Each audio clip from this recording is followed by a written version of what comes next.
പരോളിലിറങ്ങിയ പ്രതികൾ തിരിച്ച് ഹാജരാകാതിരുന്നപ്പോഴായിരുന്നു അവരെ തേടി കേരള പോലീസ് തമിഴ്നാട്ടിലെ തിരുച്ചിറപ്പള്ളിയിലെ ഒരു ഗ്രാമത്തിലെത്തിയത്.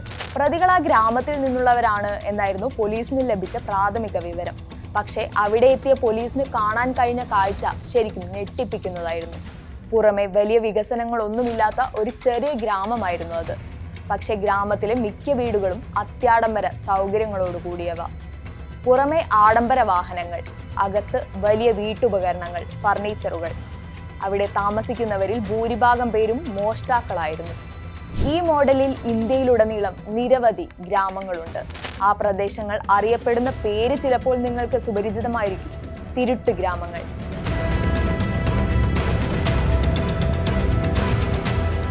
സംസ്ഥാനത്തിന്റെ പല ഭാഗത്തു നിന്നും കുറുവ സംഘങ്ങളെ കുറിച്ചുള്ള വാർത്തകൾ പുറത്തു വരുമ്പോൾ വീണ്ടും ചർച്ചയാകുകയാണ്. ഇതര സംസ്ഥാനങ്ങളിൽ നിന്നും പല വിധേന മോഷണം നടത്തി അത് പങ്കിട്ടെടുക്കുന്ന തിരുട്ട് ഗ്രാമങ്ങളും അവിടുത്തെ മോഷ്ടാക്കളും.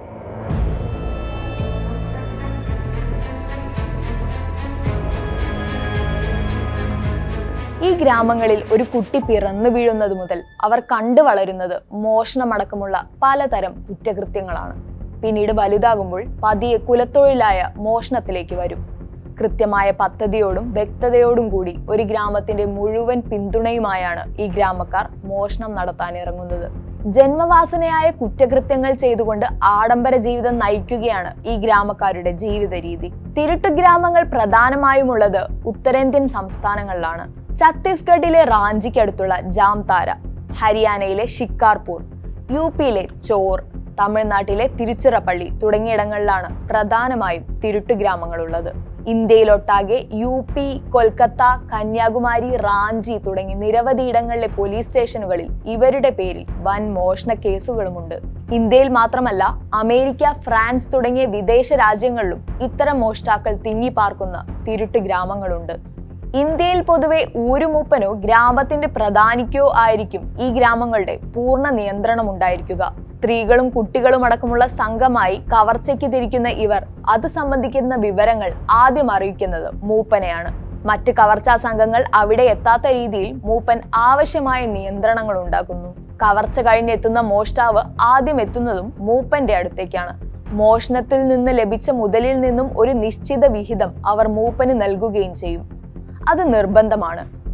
മാത്രമല്ല, മറ്റൊരു തുകയും മൂപ്പന്റെ പക്കൽ ഏൽപ്പിക്കുന്ന രീതിയുണ്ട് ഈ കവർച്ചക്കാർക്ക്. കവർച്ചാശ്രമത്തിനിടെ പോലീസ് പിടികൂടിയാൽ പുറത്തിറക്കാൻ ആവശ്യമായ തുകയായോ കുടുംബത്തിന് വേണ്ട ചെലവായോ എല്ലാമായിരിക്കും മൂപ്പന്റെ പക്കൽ പണം നൽകുന്നത്. ആരെങ്കിലും മോഷണത്തിനിടെ ഇവരെ പിടികൂടിയാൽ ആ വിവരവും അറിയിക്കുക മൂപ്പനെ തന്നെ. മൂപ്പന് മാത്രമല്ല, ഗ്രാമത്തിലെ എല്ലാ കുടുംബങ്ങൾക്കും സ്വരൂപിക്കുന്ന മോഷണം മുതൽ മോഷ്ടാക്കൾ വീതിച്ചു നൽകുന്നു. അങ്ങനെയാണ് തിരുട്ടു ഗ്രാമങ്ങൾ സമ്പന്ന ഗ്രാമങ്ങളായി മാറുന്നത്. ഇനി മോഷണ ശ്രമത്തിനിടയിൽ പിടിക്കപ്പെട്ട് സംഘാംഗങ്ങൾ ജയിലിലായാലും അവരുടെ ബന്ധുക്കൾ പട്ടിണിയിലാകില്ലെന്നുള്ളതും മറ്റൊരു കൗതുകമാണ്. ആ കുടുംബത്തെ പിന്നീട് സംരക്ഷിക്കുന്നത് ആ ഗ്രാമമാണ്. തിരുട്ടു ഗ്രാമങ്ങളിൽ നിന്നും മറ്റ് സംസ്ഥാനങ്ങളിലെത്തുന്ന മോഷ്ടാക്കൾ പകൽ മുഴുവൻ നാട്ടിൽ മറ്റ് ജോലികൾക്കിറങ്ങുന്നു.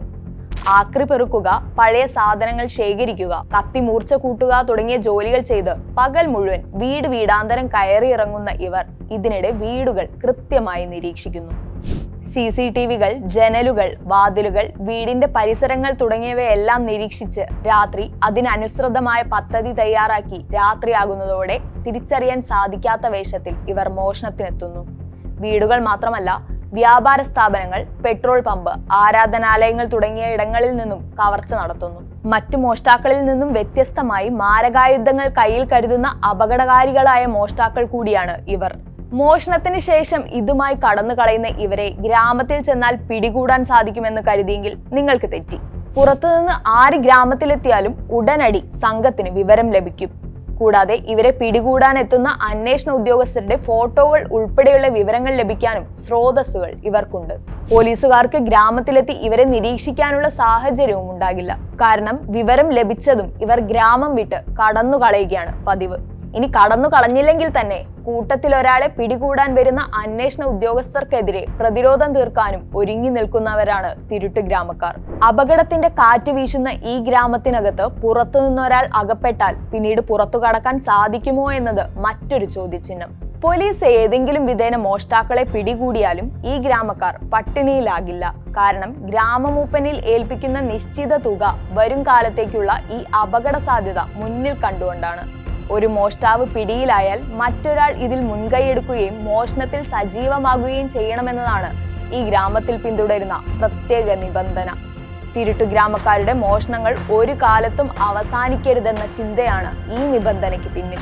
കണ്ണുകൾ മാത്രം പുറത്തു കാണുന്ന രീതിയിൽ, മുഖം മറിച്ച് അർദ്ധനഗ്നരായി, പിടികൂടിയാൽ വഴുതി പോകുന്നതിനായി ദേഹത്ത് എണ്ണയും കരിയും പുരട്ടി, കയ്യിൽ വാളും വടിയും ഉൾപ്പെടെയുള്ള മാരകായുധങ്ങളുമേന്തി ഈ തസ്കര സംഘങ്ങൾ രാത്രികാലങ്ങളിൽ നമ്മുടെ വീട്ടിലോ വഴിയോരങ്ങളിലോ പ്രത്യക്ഷപ്പെട്ടേക്കാം. മോഷണശ്രമം തടഞ്ഞാൽ കൊല ചെയ്യാൻ പോലും മടിയില്ലാത്ത, പാരമ്പര്യമായി കൈമാറി കിട്ടിയ മോഷണ തന്ത്രങ്ങളും അവരുടെ കൈമുതലാണ്. അതെ, അവരെ പേടിക്കേണ്ടിയിരിക്കുന്നു, അവരിലെ കള്ളന്മാരെ സൃഷ്ടിക്കുന്ന തിരുട്ട് ഗ്രാമങ്ങളെയും.